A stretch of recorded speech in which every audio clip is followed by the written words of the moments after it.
Oke, jadi sekarang kita akan bahas mengenai katrol gabungan. Katrol gabungan ini gabungan antara katrol tetap dan katrol bebas. Nah, jadi misalkan benda bermassa M kecil digandungkan pada katrol bebas, sedangkan benda M besar disambungkan pada katrol tetap. Jadi gambarannya itu seperti ini.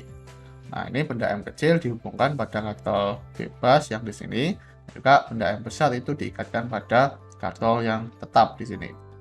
Untuk menganalisis gerak benda, kita bisa gunakan diagram bebas gaya. Sekarang kita tinjau untuk benda M kecil. Benda M kecil ini, ya ini kan masanya lebih besar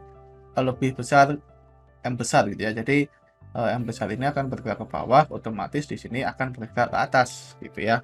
Jadi benda M kecilnya akan dipercepat ke atas.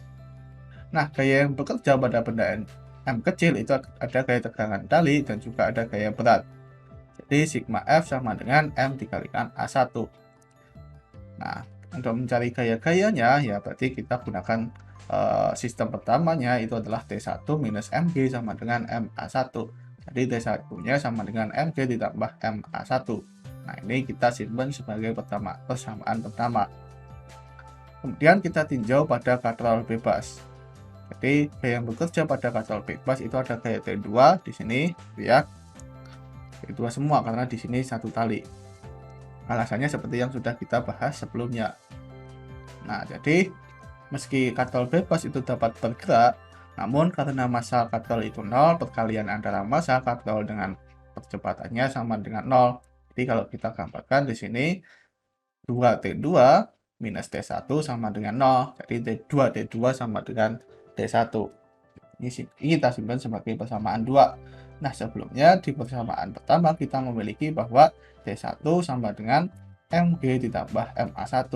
Nah, kita bisa ganti T1 itu menjadi 2T2, maka kita akan dapatkan 2T2 minus MG minus MA1 sama dengan 0.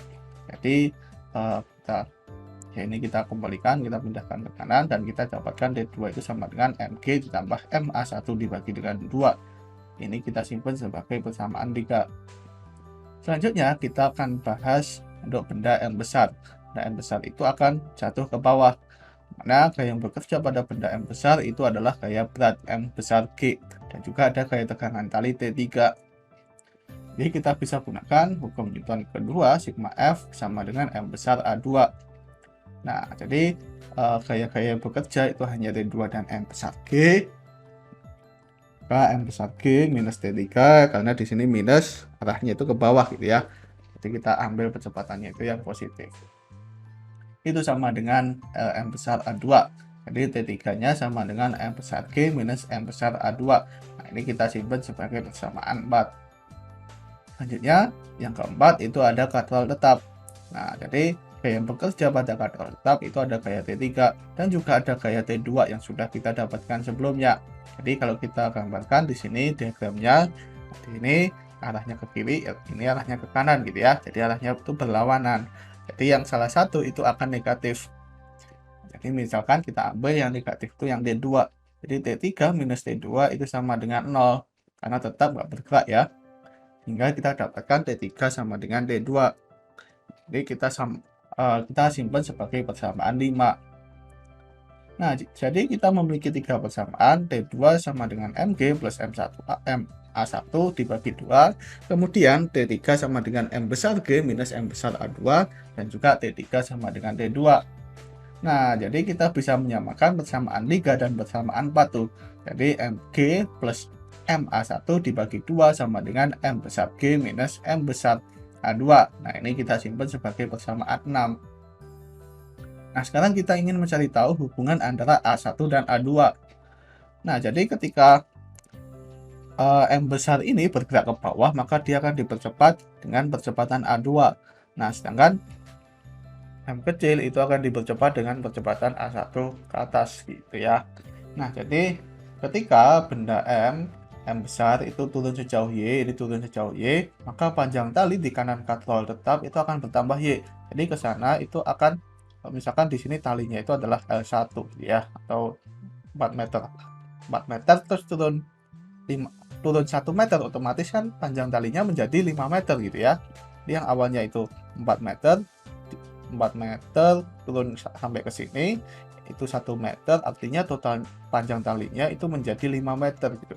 Jadi kalau di sini M besar itu turun sejauh Y, otomatis panjang talinya itu akan bertambah Y gitu ya. P L1 ditambah Y kalau misalkan panjang awalnya itu adalah L1. Nah, karena panjang talinya tetap, maka tali di kiri katrol tetap itu akan berkurang Y. Jadi di sini misalkan panjang talinya itu awalnya adalah 10 meter gitu. 10 meter, terus di sini ternyata di sini tambah 1 meter, artinya di sini itu harus kurang 10 meter, harus kurang 1 meter, sehingga hasilnya itu tersisa 9 meter gitu ya. Nah, jadi sama, kalau misalkan panjang tali hijau itu adalah L2, dan ternyata M besar itu turun sejauh Y, otomatis di sini panjang tali akhirnya yang hijau itu akan menjadi L2 minus Y. Nah, panjang tali yang kurang Y ini akan terbagi rata, yaitu di kiri dan kanan katrol bebas. Jadi kalau di sini tuh kurangnya itu Y, maka di sini itu kurangnya Y per 2, yang di sini juga Y per 2 gitu ya, masing-masing di kiri dan kanan itu Y per 2. Nah, seperti ini. Nah, artinya ini menyebabkan bahwa benda M itu naik sejauh Y per 2 saja.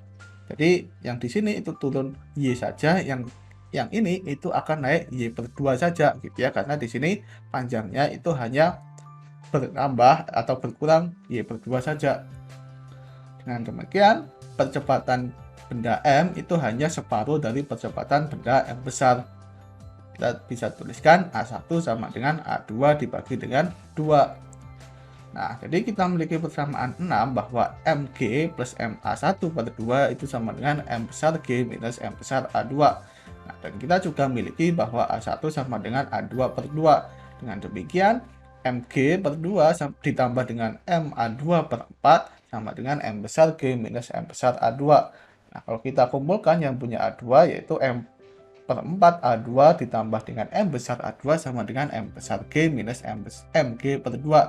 Dengan demikian kita dapatkan A2 sama dengan M besar G minus MG per 2 dibagi dengan M per 4 ditambah M besar. Atau kalau kita kalikan 4 per 4, kita akan dapatkan A2-nya sama dengan 4 M besar G minus 2 MG dibagi dengan M ditambah dengan 4M.